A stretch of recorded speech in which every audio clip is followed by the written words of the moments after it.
Hey guys, what's up? Akariss here. So, welcome to another edition of Aka Vlog. This would be my third recording of a vlog, and today we're going to focus on the state of the game. As you can see in front of you, we have some notes I took. There's more on another page over here.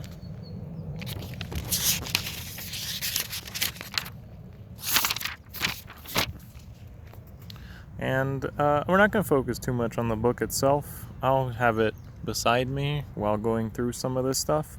But essentially, it's going to be a topic of discussion in this video. And during this video, you'll see me sometimes. Hey guys, what's up? Last time I did this, there was some good feedback. And this time we'll focus a little bit on the nature and walking around of the area I'm in. I like to make sure it's not in front of a computer desk, and I just like to walk around in some nature or something like that, and you guys can enjoy that as well with me.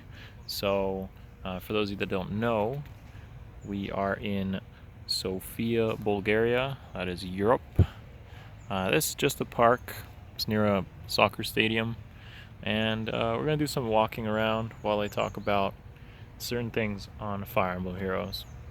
So, just so you guys see it again, we're going to talk about, basically, summarize it, some of the problems in the game as it stands, what our actions, how our actions, or what our actions do to affect how the game is being developed, and what exactly can we do to improve the game as players, community.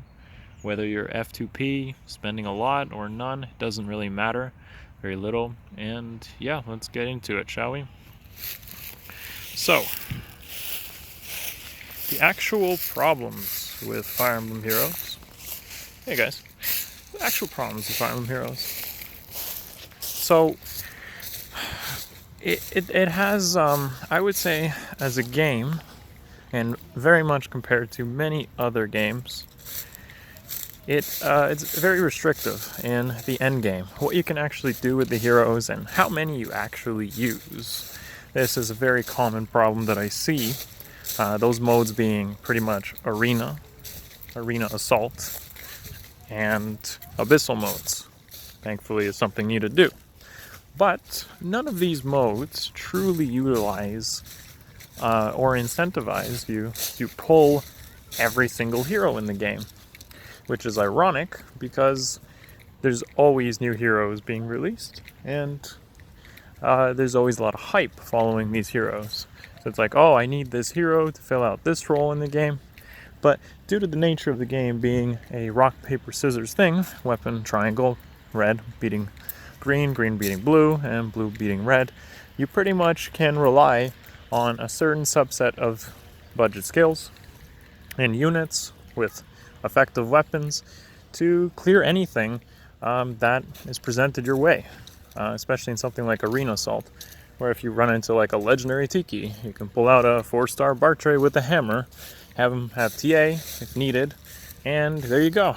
You have killed a unit that would otherwise be very difficult to deal with due to stats if there was no rock, paper, scissors in the game.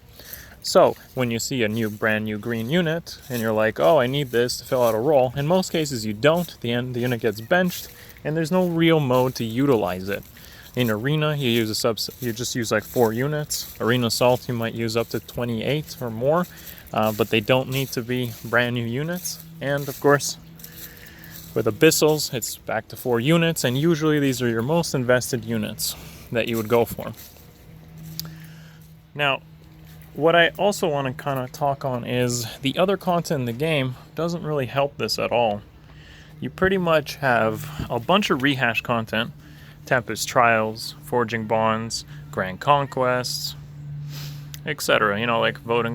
They're rehashed. They're just done over and over again, and all that really does is gives you some orbs and some resources to incentivize you to pull for brand new heroes. And these brand new heroes come with shiny new skills, which is important to the game, to be able to customize your most invested heroes, or to feel like you need them to accomplish something in the game as a check In most cases, you don't need to, as we just discussed.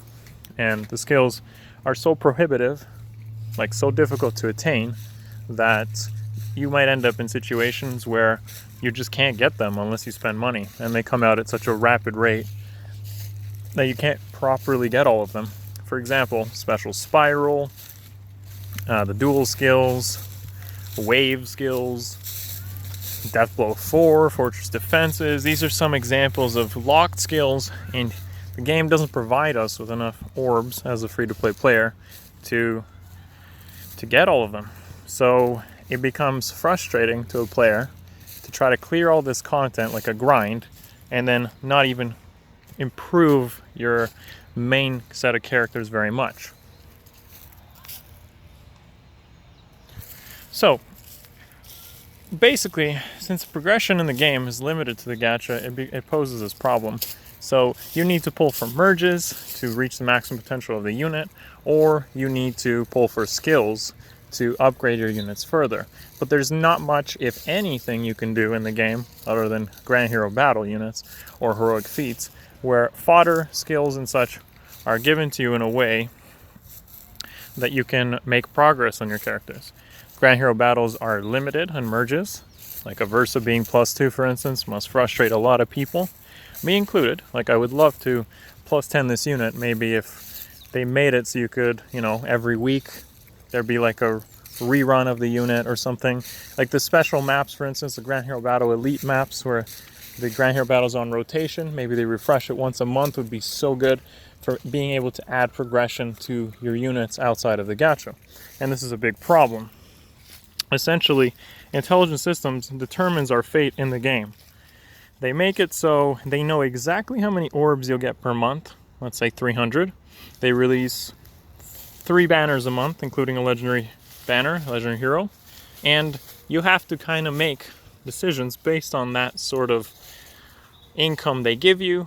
They plan it out, and they know that you can't possibly, mathematically on average, achieve everything you might want to improve your arena core. So this is a problem because you're not given much choice other than trying to summon. And that frustrates a lot of people. It exhausts them, makes them spend money, makes irrational or impulsive decisions. So let's actually talk about the next thing, the consequences of our actions.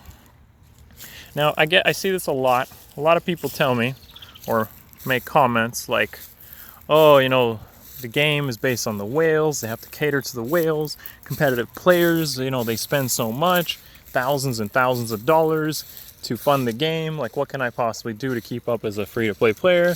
Or is me spending like $40 or $20 really that much of an impact on the game's lifespan? And I wanna just use some basic logic, basic math here to kind of show you that it's not really possible that the competitive players in the game, and even if it seems like Intelligent Systems caters to them, really fund the game. It doesn't seem possible. So let's take the most recent September 2018 financial report, which was posted on a website. Escapes my mind right now, but you could find it on Fire Emblem Heroes, being reported at $15.6 million US in September. Now, if you take the most competitive aspect of Fire Emblem Heroes, which is the top 1K Arena Assault, of course, and say, wow, like if you're a whale, you can only be here, or Tier 21, for example, which is still about 1,000 and some players, and assume that, let's say, every single person there spends $1,000, which would be a little bit of an exaggeration, and I'll tell you why. Even if you assumed that 1,000 players there did spend $1,000, 1,000 players spending $1,000 is still only 1 million, which is less than 7% of the revenue for September. So the question to ask is, where does 93% of the income come from?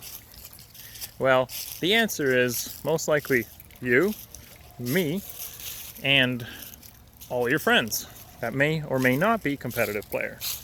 So it's very important to think about. Let's take it as a more practical, more likely scenario. So if 100,000 players spend for $40 US for a pack, that ends up being $4 million, which is about 25% of the income. 25% of the income for Fire Emblem Heroes. And that's more likely where it comes from. With obviously those that may be casual whales, more casual spenders that see their new favorite character like Flora or Ophelia and plus 10 them, but they may not compete in arena, probably making up a lot more people. Now 100,000 players spending that sort of money may seem a little bit weird, but first of all, the $40 US pack is the most efficient in orb value, so you'll be incentivized to get it. Gives you the most orbs per money spent. And second, the gacha itself, like 75 orbs isn't a lot. It won't even, on average, get you 1 5-star. So if you actually want to try to get something out of summoning, you feel obligated to spend about that much as a player. With, of course, the promos being the more prominent thing that people buy. So let's say maybe 25% or 30% of active players buy a promo, and that being like 10 US dollars, and you have maybe 200,000 people buying that, that's another 2 million revenue. So you can see the casuals and basically the people who aren't the top 1K are going to be actually supporting the game in a bigger way. Now, so why is this happening? Why is this happening? And what exactly could we do to change it? One thing I want to mention as well, of course, is even if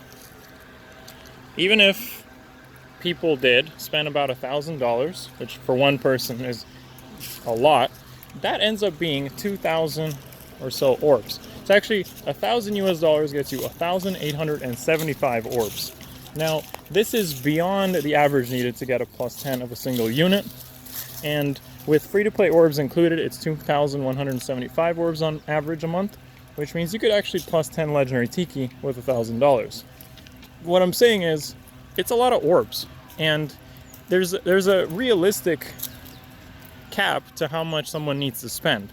Like, you're not going to have your $5,000 whales every month, because they don't need that many orbs to get everything that's released. So even if people spent a lot more, like let's say top 1,000 spent $2,000 each, it's still only going to be about 2 mil, and they get like 3,600 orbs from spending that much. Like, that's not happening. You know, as someone who holds 2 spots in top 1K, both on an F2P account and a main account, and I barely spend that much, I'm not even one of those people. So, you know, I can tell you that you don't need to spend to be up there to maintain that spot once you've already built your cores and such. Okay, so back on topic. What do we do as players to improve the game if you're not happy with it? So the game itself has this issue where they treat the new banners as content. A lot of people ride hype on this new unit, waifus, husbandos, whatever it might be, and they spend money, get the copy, collect it, not really do much with it, or end up doing the same stuff. Tempest Trials, Auto Battles, Grand Conquests, everything is collecting orbs, going back in there, summoning your units. People then feel frustrated because they can't use their favorite units to really do anything meaningful, which I mentioned at the beginning. So for Intelligent Systems to stop treating these new heroes as their way of making money or content, we, as casual players, including myself, and I have stopped spending in the most recent months due to how I feel the community feels about the game right now, they need to stop spending, including yourself. So if you do spend maybe 20, 10 bucks, even a promo a month, 40 bucks, 80 bucks, whatever you spend, my biggest recommendation to you is don't spend money, at least until we see what the new update could bring. And yeah, I mean, that's the best thing you can do. If you're free to play, try to spread the message, tell others not spending money is a good way right now to send a message, be like, we are not happy with new units, we're not happy with dual skills, we're not happy with the arena system, we want it to change, and they'll be forced to try to listen to community feedback, try new ways of making money. Intelligent Systems would be complacent right now because they say, hey, look, everyone just wailed for plus 10 Ophelia, plus 10 Flora, new waifus. Let's just keep making new waifus, and people keep spending. And that's bad, you know, like, we can't be complacent with the new banner coming out, 20 orbs given to us, and going back to Gacha and being like, this is it, that's our game, you know? Let's go back and auto battle Tempest Trials some more. Like, that doesn't seem very fun to me, probably not very fun to you. And, you know, the best way to do it is, if they don't make money out of doing that, they'll try something new, they might listen to us more, and hopefully create some change. Okay, so this is very, very common thing with businesses. They do what works to a minimum effort, and if it works, you know, why change it? So we'll see what 3.0 brings. I hope it's something good. I want to hear what you guys say in the comments below, YouTube comments below. What do you enjoy most out of Fe? What do you think could change? And what do you plan to do or spread the message so that we can improve the game together as a community? Thanks for watching. Thanks for listening. Hope you enjoyed some of the trees, the sights, park. We'll do this again in the future. Hopefully it was nice to listen to, maybe to look at. And I'll see you guys in the next video. Peace.